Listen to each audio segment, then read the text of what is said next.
Why kenapa Islam itu disebarkan dengan cara berperang? Kenapa Islam disebarkan dengan cara bahasa dalam tanda kutip kekerasan?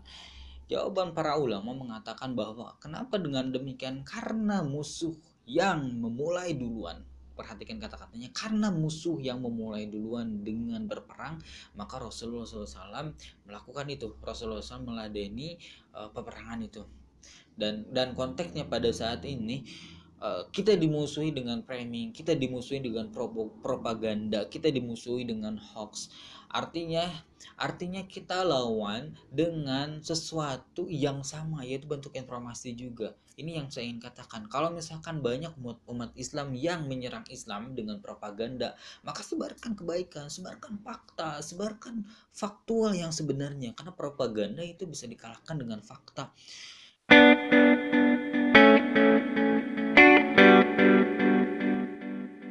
Assalamualaikum warahmatullahi wabarakatuh. Oke teman-teman, balik lagi nih saya di Teraman di channel Profesor Kampung. Dan kali ini pagi sekali jam setengah 7 saya sengaja buat video ini karena sejak malamnya saya sudah penasaran, ingin diskusi, ingin sharing perihal dengan masih fenomena tentang diskriminasi terhadap Habib dan juga terjadinya ketidakadilan dari pihak hukum terhadap uh, terhadap masyarakat yang harus diayominya. Oke teman-teman, di sini saya katakan dan ini pendapat saya, hasil itu saya.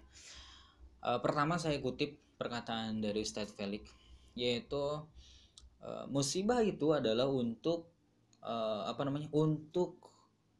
bersabar itu adalah untuk musibah, bukan untuk terdolimi.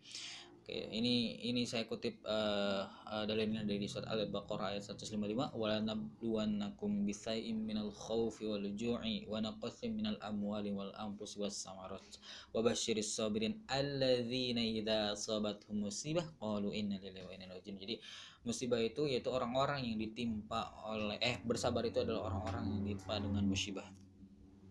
Oke, bagaimana dengan terdolimi? Setidaknya dengan kata Ustadz Felix di sana dikatakan bahwa setidaknya kita bisa menyuarakan apa yang bentuk kebenarnya.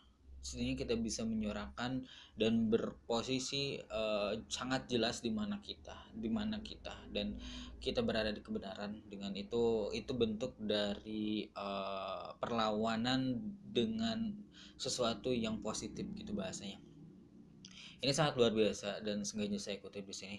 Dan kedua, saya katakan seperti ini, teman-teman, yuk kita buka Sirah Nabawi. Al-Fakir saya masih dangkal ilmunya, tapi setidaknya saya pernah mengerti dan pernah mempelajari dan pernah baca satu buku besar Sirah Nabawi ya, dan juga satu referensi-referensi lain, yaitu bagaimana dikatakan ada yang bertanya,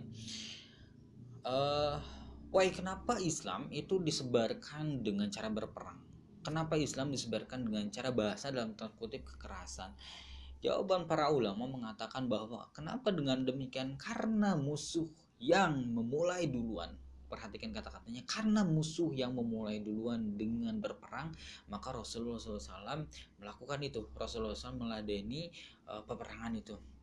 Teman-teman, di sini saya harap teman-teman buka juga Sirah Nabawi ya, bahwa di sana dikatakan bahwa Rasulullah bagaimana menanggapi peperangan itu, menanggapi musuh Islam itu dengan perang. Karena apa? Karena mereka yang memulainya. Di sini saya ingin tegaskan teman-teman, saat ini itu memang berbeda. Saat ini memang berbeda. Saya tidak katakan bahwa musuh ingin mengajak perang, tapi dengan perang dengan kekerasan enggak, saya sama sekali tidak mengatakan seperti itu. Tapi yang saya tegaskan bahwa di sini perangnya itu berbeda. Artinya, maksudnya gini, artinya ketika kita mengambil satu materi itu, ketika kita mengambil petik hikmah di sana, artinya ketika musuh itu melakukan penyerangan atau melakukan sesuatu, mengotel kita, melakukan sesuatu uh, dengan apapun yang merendahkan kita, dan konteksnya pada saat ini kita dimusuhi dengan framing, kita dimusuhi dengan propaganda, kita dimusuhi dengan hoax. Artinya artinya kita lawan dengan sesuatu yang sama, yaitu bentuk informasi juga. Ini yang saya ingin katakan. Kalau misalkan banyak umat Islam yang menyerang Islam dengan propaganda, maka sebarkan kebaikan, sebarkan fakta, sebarkan faktual yang sebenarnya. Karena propaganda itu bisa dikalahkan dengan fakta. Cuman kalau misalkan kita atau musuh Islam itu mengarahkan, atau musuh Islam itu menyerang dengan framing-framing yang negatif, maka kita serang juga dengan framing-framing positif. Maka itu cara kita untuk melawan, bukan dengan kekerasan memang, bukan hanya dengan doa, tapi kita bisa juga melakukan, tapi bisa juga bergerak. Ini pun yang diajarkan Rasulullah SAW ketika waktu itu direndahkan, dilecehkan, justru diajak perang, maka Rasulullah meladeni dengan berperang juga. Ini mungkin satu sharing pagi yang membuat saya terus penasaran, ingin menyampaikan kepada teman-teman bahwa saat ini teman-teman, seharusnya teman-teman berada di jalan yang berada di rel yang satu, komando di rel yang satu, satu jalan di dengan satu tangan, yaitu bagaimana kita bisa ikut membantu para habaib, bagaimana kita bisa membantu para ulama untuk melawan dengan cara tadi. Ketika banyak sekali ketika mereka menyerang dengan propaganda, maka kita serang juga dengan fakta-fakta. Ketika mereka menyerang dengan hoax, kita serang juga dengan fakta-fakta juga. Ketika mereka menyerang dengan framing-framing negatif, maka kita bentuk serangan juga dengan framing-framing positif. Maka itu adalah cara melawan yang paling terbaik. Maka harus seperti itu kita melawan. Saya harap teman-teman bisa mengerti dengan